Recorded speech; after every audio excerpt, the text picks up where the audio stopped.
part 2 of me sharing about, how I became a missionary. Yeah, like I said last time, the seed was planted, and I just thought, it's just me.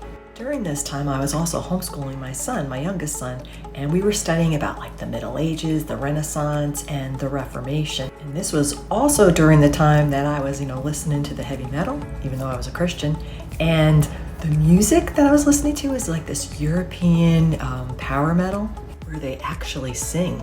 And this one band that I really, really liked, it seemed like a lot of what they were singing was going along with like what we were learning in history about the Middle Ages. And my studies would really, lead me to learn more about Germany and the history of Germany. And because a lot of things that were happening, like in the Reformation and the Middle Ages, it was all over that way. And a lot of things just pointed to Germany.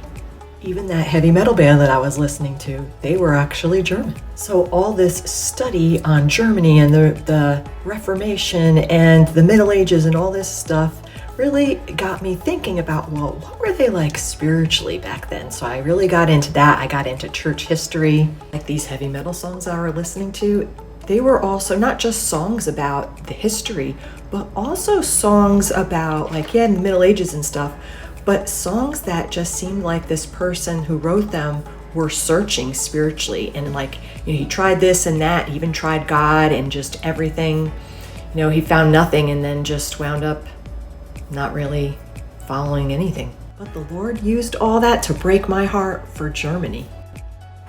And I talked to my husband about, the missionary thing and my quiet time with God and His Word, and then also just everything pointing to Germany. And, at first he was just not necessarily on board. It just took him a little while. He was like, let me pray about this and think about this. And it took a little while.